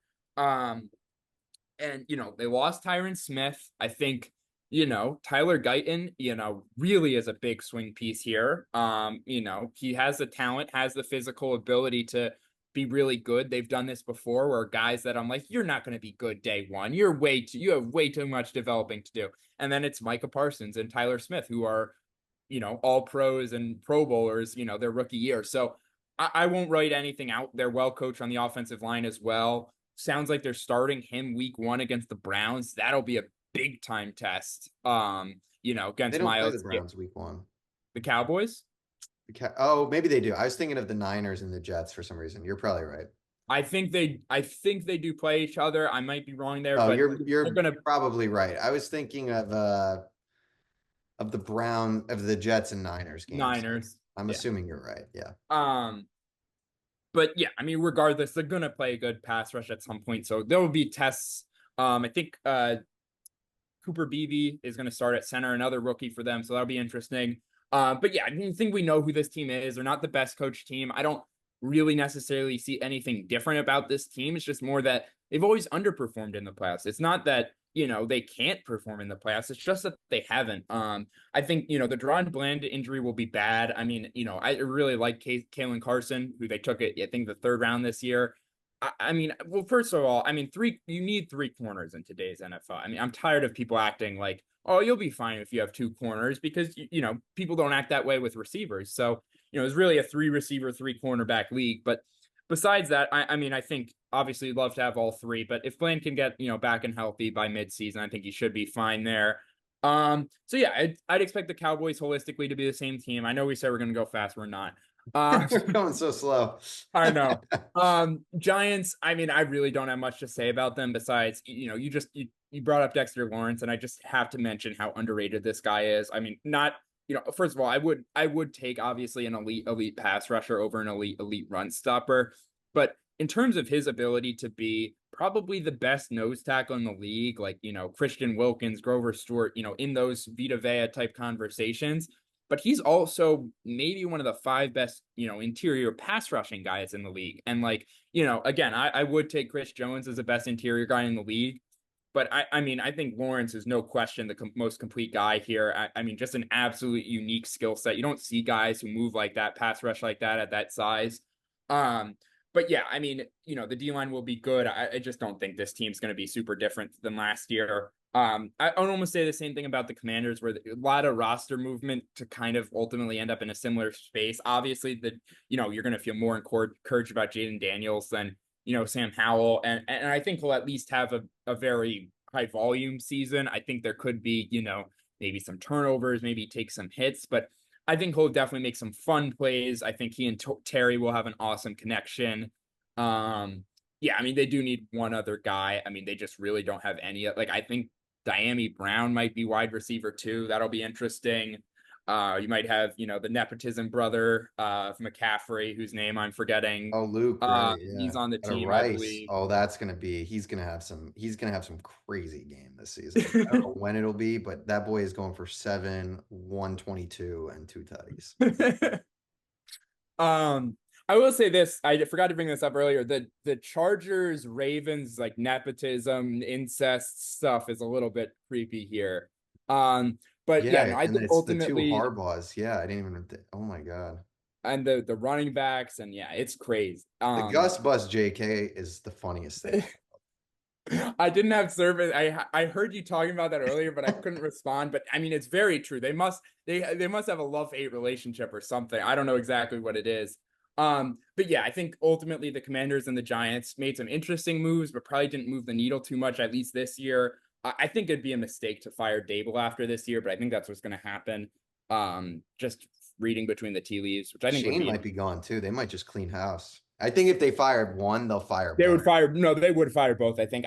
I don't agree with it, but I guess I get it. But yeah, the Eagles here. I mean, I know this is like the classic fan of the team says this season could go in so many different directions, but I truly do believe this. I mean, the first big thing is like, how good is Kellen Moore? Because like he's led, I think, like 2 number 1 offenses with the Cowboys, but they were always kind of like a little weird, where it felt like they were just like, they would get down in these games and just put up like a ton of yards, but it wasn't good offense. Yeah. And so I don't know. And then there's like, is the coaching, is the Sirianni Hurts thing an issue?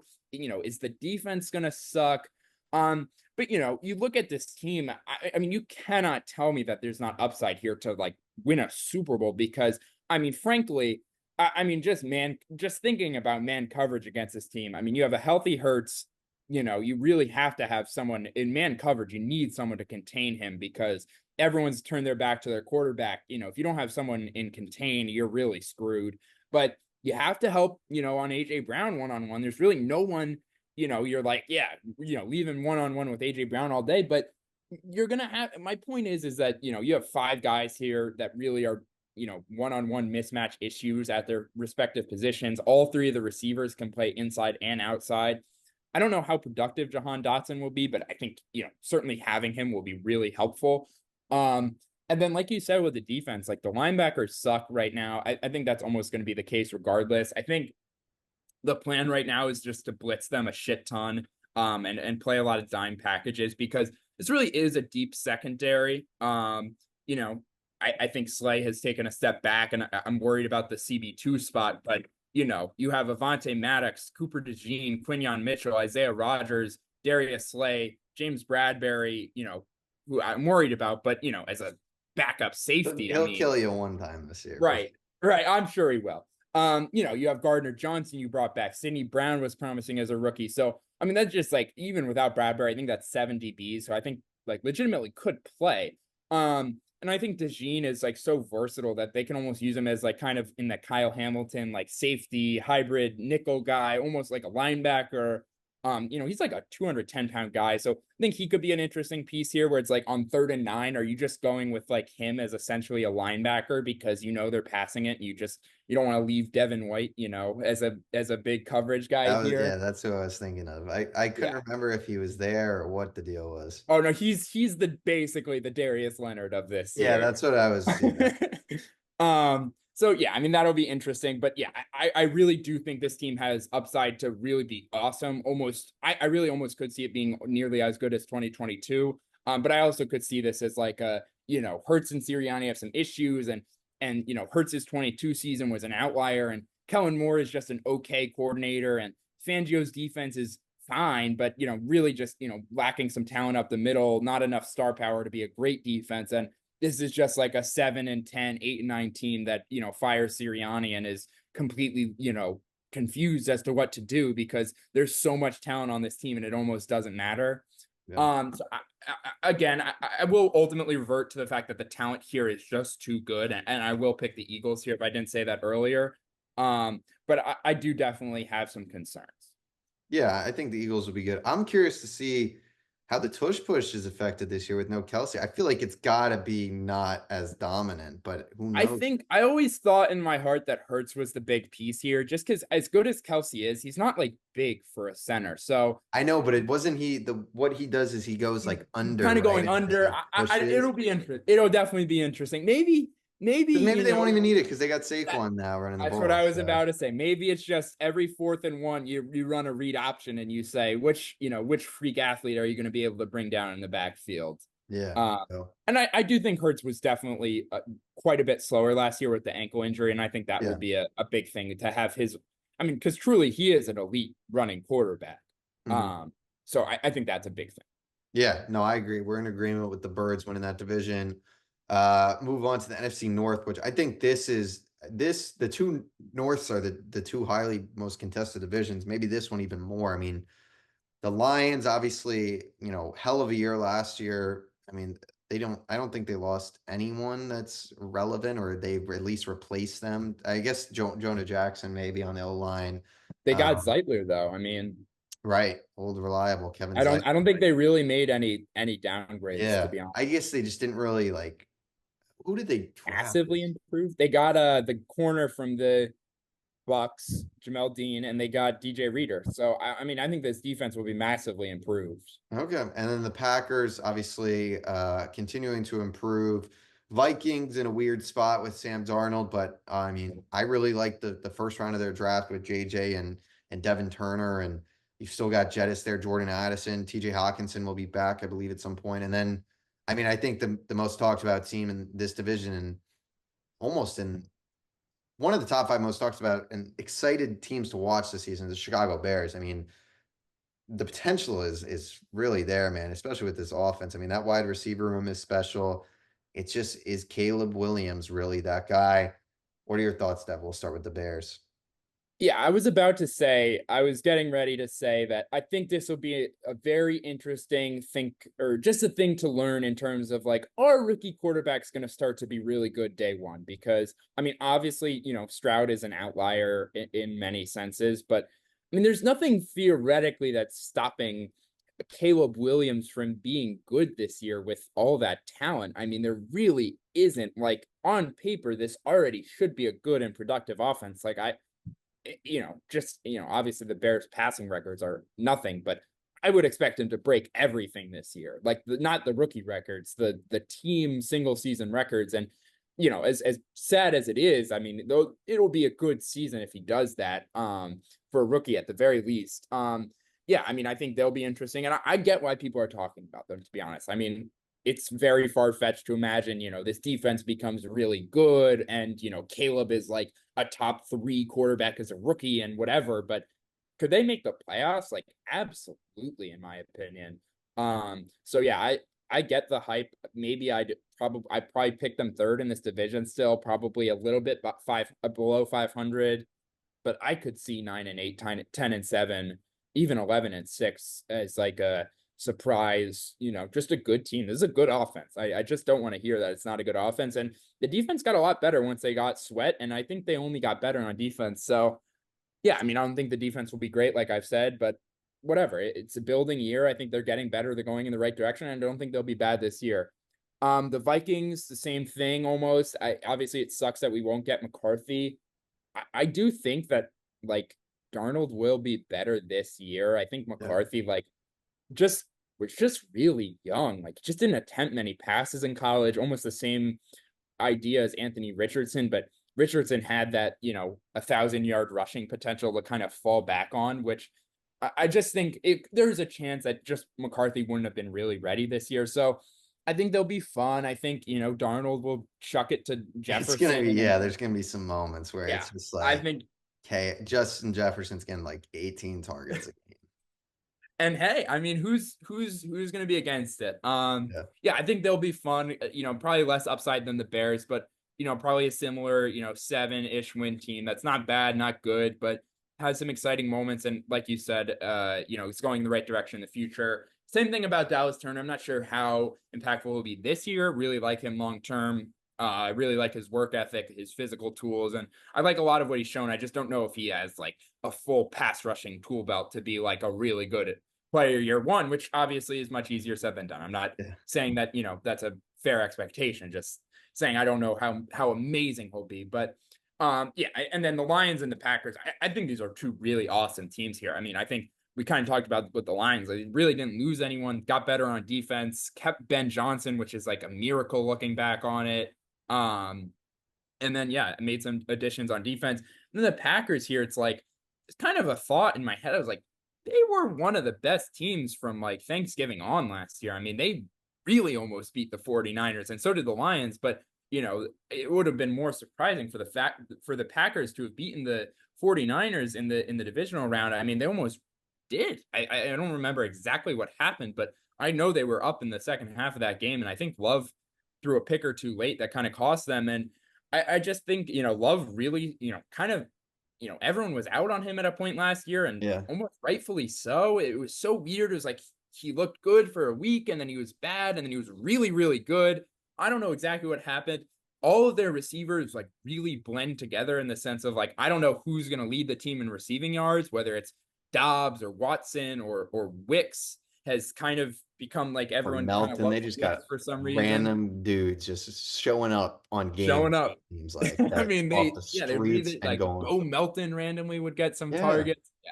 I mean, but they made it work. These guys can get open. I think Christian Watson like hasn't really been healthy, but he'll have like random weeks. Like he's had 3 weeks, I would say, in his 2 years here, where it's like, what are you? That one what? season, it was the season with Rodgers. The guy had he was like the number 1 wide receiver in fantasy for like 4 or 5 weeks.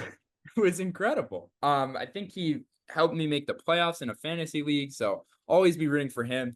But yeah, their defense is good. I think Joe Barry I talked about it a lot last year. He's perennially kind of a bad defensive coordinator, just never got the best out of his defense. They never could stop the run. So I think they improved defensively as well. And they had a lot of young improving talent as it was. Didn't really lose a ton of guys. Jair should be back healthy. Didn't get much from him last year anyway. So, if whatever happens, it's not the end of the world. You survived without him. I mean, I just think the floor here is, about where it ended up last year. And the ceiling is looking as good for the whole year as you did at the very end of last year. And even maybe a step up on that if, Love gets, as much as he's been in the league for a while, he only started for 1 year. I mean, he can get better at this point, and the receivers definitely can as well.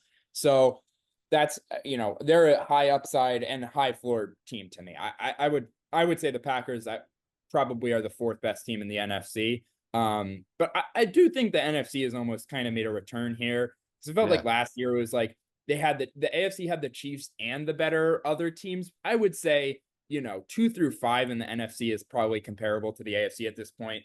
But yeah, what would you say for this division? Yeah, I mean, did you touch on the Lions even or no? I touched on them briefly. Okay. I am going to pick them, but I just don't think they did too much besides Reader and Jamel Dean. Yeah. But good moves, Right. obviously. Yeah, I'm still gonna go with the Lions, I think. Yeah, it's just like they're just what you're gonna get. Like Jared Goff's a good quarterback. Amon-Ra is probably the safest option in fantasy you could ever have. Like he's gonna be a beast. Jameer, I don't know why I was thinking Jamel Dean. Jameer Gibbs and Montgomery, a great 1-2 punch of running back. Laporta is going to be able to boom this year even more. Like, this team should be really good again. There's no reason they would really take a decline. They've got one of the best O-lines in the league. So yeah, the Bears, I'm picking them as my number 2 team in this division. I am really high on the Bears.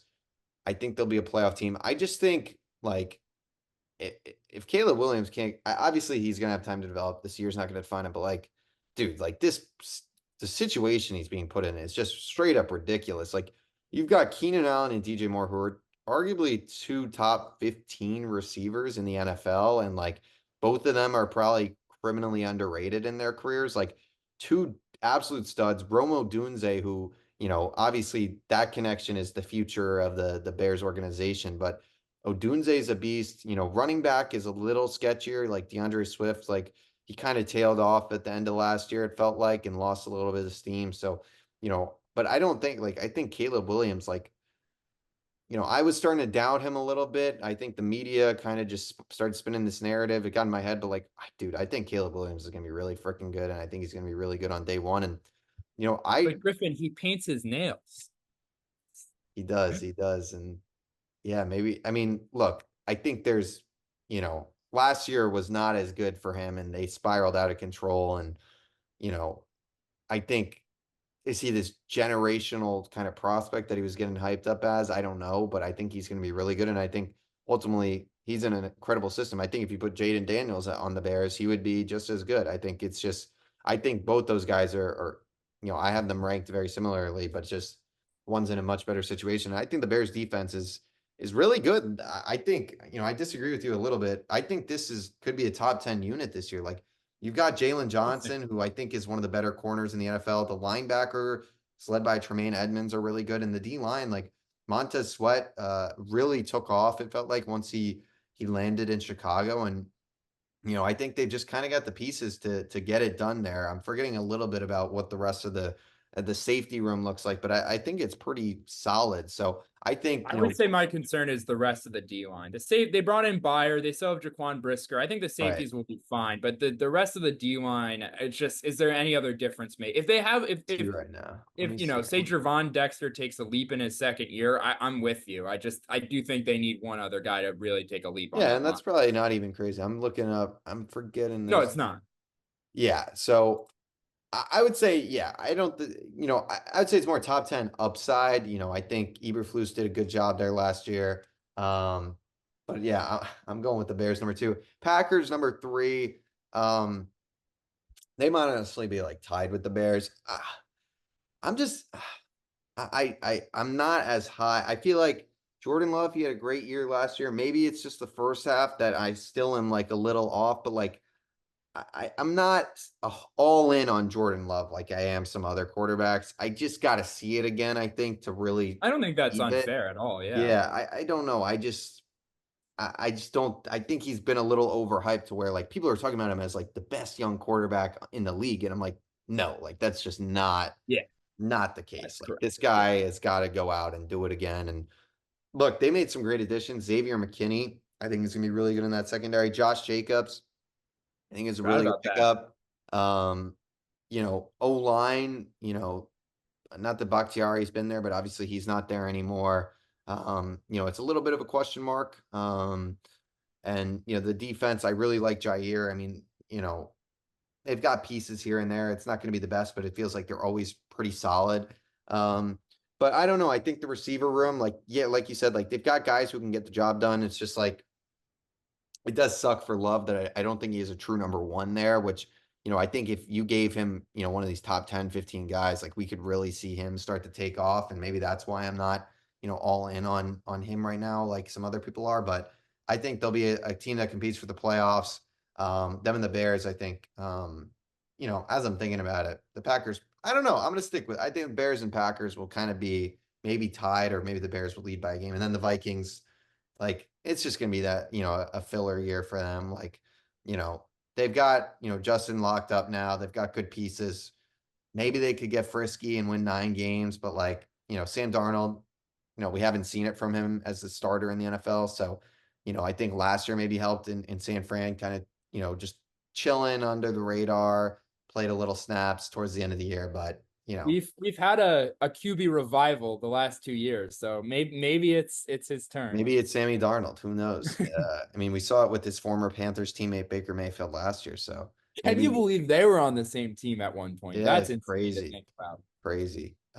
Yeah, speaking of the Panthers, Yeah. NFC South, this one we will go through much quicker.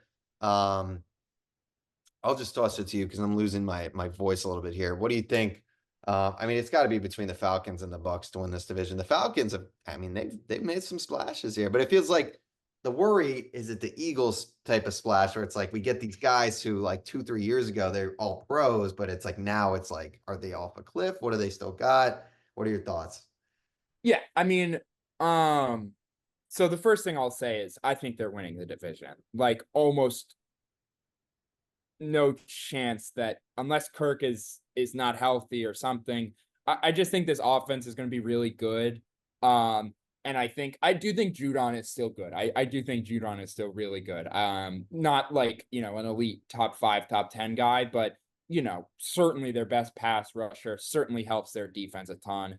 I would say Justin Simmons, there's nothing about him last year that I thought he was washed or even really had taken a step back, but he took so long to sign, and it was like a 1-year flyer type deal. I mean, he got some money, but clearly something was going on there.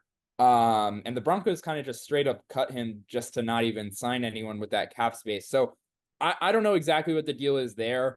Frankly, he's not it's not a super big deal if he's just okay at this point. And I think I would still project him to at least be good. They obviously have Jesse Bates, so that's one of the most like rangy, instinctive, good coverage feel safety rooms out there. Still have AJ Terrell, who I'm always wondering, like, is he a lead or is he just like good? I don't really know, but he's still a good He's corner. just good. It seems like that's what it's kind of. I think you're probably right. So it'll be interesting to see if this defense is more leaning towards bad or average to good. Because I think all of those are possible, but I think this offense will be good. I think the Kyle Pitts breakout is happening. I know I'm an insane man yelling at the wall. But he is. If it's not this year, the guy is just not. Oh no, it's not. If it's not this year, it's not happening. But the guy is still pretty young, and he had a good year with old Matt Ryan, and he's been ruined by evil Arthur Smith and evil Marcus Mariota and evil Desmond Ridder. I don't know, exactly why he still wasn't the primary target and why he wasn't getting more targets, but I still believe in the talent. I still think tight ends do take a while once they get into the league, even if they're far older coming into the league than Pitts was. So I just think he is going to figure it out. I think London has proven himself. I don't think he'll become, this top 5, top 10 guy. I don't know if he has quite the athleticism, the vertical, route running, whatever. But I think he's going to be at the very least a great number 2, just a good, trustable, kind of possession type receiver. Can't speak anymore. It's been a while. I know. But I mean, the piece I'm really excited for here is Bijan. I mean, I just think, without, again, evil Arthur Smith eating into his touches and with a passing game that's respectable. And I'm sure Kirk will be happy to check it down to, Bijan instead of taking hits and whatever. And I think this team will be just a solid, like 10, 11 win team. We clowned the Penix pick, and I'm going to continue to say I don't really get it, but I still think they're the best team in this division pretty easily this year. I think the Saints are, I'm not even going to say a word about the Saints. That's going to be my thing, is I don't want to talk about them. The Bucks, I kind of almost feel like there's, 10% regression is just inevitable in some ways because this core was already aging like 2 years ago. Levante David, they won their Super Bowl. It's like they don't care. Like, yeah, I mean, Levante David's been incredible, but he's like 34. I just don't know how much longer he can be elite. Mike Evans getting up there, he's still been awesome, but similar questions there. And then it's just like this team couldn't run the ball at all last year, and it kind of just felt like they would get into 3rd and longs a lot, and they would not get lucky, but just had to perform as perfectly as they could have. Just to get to where they were. And I don't know. The edge room is bad. They traded away Jamel Dean. I'm worried about the corners. I don't think this will be a bad team, but I just don't see this team, getting near to the even almost the floor of the Falcons just offensively. I just don't know if they can quite hang. And the Panthers, man, I mean, I think they're another team where it's like they're not going to be good this year, but I do generally think they made the right moves here. I mean, first of all, you have to give Bryce Young the infrastructure to just have a chance here. But they did more than that. I mean, you gave him, Leggett, who I think has a real chance to become a good ball winner, whether it's this year or in a couple years. Got Deontay Johnson, who, say what you will, he can get open. I mean, you still have old man Adam Thielen. The defense sucks. I don't think they're going to be good, but I just think you need to at least try to save Bryce Young here. If nothing else, I mean, you would probably take a 4-win season if you knew Bryce Young, has at least looks like a quality starter. But yeah, I'll have them fourth. I'll have the Saints third, probably a bit below 500 with the Bucks, and I'll have the Falcons probably around 9, 10, 11 wins. Winning, but I don't see them making a ton of noise in the playoffs. I think they have a much better chance than the Bucks or the Saints would, but I just don't think this team competes with say the Eagles are the 5 seed because they didn't win the NFC East. I just don't see them beating, the Eagles if they become what we think they can become. I just don't see it. Yeah, I think I'll start with the Saints. I think, they after this year, it's time to tear it down. Like they've kind of been delaying and delaying and delaying. And it's like this core is just not good enough. Like just Derek Carr is not going to get the job done. You don't have your franchise quarterback. Like Kamara's old, Michael Thomas is gone. The defense is older, like Demario Davis is older, Lattimore's getting up there. Like, just cut bait. Like, let's reset. This core didn't get the job done, unfortunately. You got to move on. Panthers, like you said, like they're not going to be good this year, but like progress, like they're going to have their first round pick again, which is big. Bryce Young, it's going to take time with him, but at least he's got some weapons now with Deontay and Leggett and Thielen's there. So there's weapons to at least throw to this year. Defense lost Brian Burns. I don't think the defense will be very good. I would say the Panthers probably finished in last still. I think the Saints will finish in third, but both of them are not great. I mean, the Saints just feels like their defense can win them some games here and there. I'll go Falcons. I think the Bucks, I agree. Like they're due for a little regression. It feels like Baker was almost too good last year. Yeah. Where I'm glad he got his money and I think he's a solid guy and can win games. Like we saw that with the Browns that one year he made the playoffs, but probably going to regress a little bit, but like you said, like this core is kind of getting up there. Like it's probably going to be time to turn the page on this core as well. Like I think the Saints and Bucks are both within 3 years headed for massive rebuilds. The Bucks at least are still good, I would say. And I mean, they won a playoff game last year and they were pretty competitive in that Lions game for a little bit. So, they're not bad. They were close to winning. Yeah, like they could sneak in the playoffs. I could see, like, I think this team is above 500, wins 9 games, maybe 10, but probably not. And then I get the Falcons at number 1. I just think, like you said, like the Penix pick was weird. And like people were like, oh, edge rusher, but it's like they go out and trade for Matthew Judon, who's like, like I was kind of joking about, like maybe he's kind of now washed up. He didn't have a great year last year, but like he's a good pass rusher. And like they drafted that kid. It might have been out of Clemson. I don't know. They drafted a D line. A row. Yes, and I think he's going to be a solid player for them. Maybe not this year, but eventually. So like they're fine. And like you said, like that Jesse Bates, Justin Simmons duo at safety should be really, really, really good. I mean, Jesse Bates, I think he was an All-Pro last year. He had a crazy year last year. So he's still at the top of his game. Justin Simmons, maybe not so much, but I mean, as a number 2 safety, he's not used to that. So it's going to be fun. And yeah, Kirk is like, we'll see how he's off the Achilles. I think he'll be fine. And, this is the year where guys like Drake London, Kyle Pitts, what do they got? Let's see it. And I think Drake London's going to be pretty good. Pitts, I think will be good too. I don't think he's going to live up to the number 4 pick where he was selected, but that's just the NFL at the end of the day. It bad situations and he becomes a really good tight end though. You're not going to complain about yeah, it. exactly. And you're right though. It would be hard at this point to live up to that. Yeah, I mean, you're at a number 4 pick for a tight end. You're thinking like a Kelsey, Gronk, and at worst like a Mark Andrews, and we haven't seen that. So maybe this is the year though. I hope so. Quickly, I know this Zoom timer is ticking down. Are you picking the Eagles to win the NFC, or who's your NFC team that you're taking? I'm gonna take the Niners. Okay. I do think I do think it's open enough to where I could see the Niners winning. I could see the Eagles winning. Could see the Cowboys, Lions, even maybe Packers. But I'll go with the Niners. Just the collection of talent and plus the offensive coaching is just way above everyone else right now. So I will go with the Niners. Yeah, I feel like the Niners is a safe pick. I'll go a little different. I'm gonna go with the Lions. Why not? They were so close last year. I feel like they get across the line this year. I just think that offensive rushing attack is going to be really good. I think Jared Goff has a big year, and Jameson Williams, I think a breakout piece to watch. I feel like he's due to just kind of burst. Agreed. He's had his moments, but I feel like get him involved in the offense more, good things could happen. That'll do it for this episode of Outside the Arena. Hopefully a little more consistency now that the NFL is back and finally upon us. Next week, we'll have our week 1 prediction, so stay tuned for that. Thanks so much for watching, and we'll see you next week on Outside the Arena.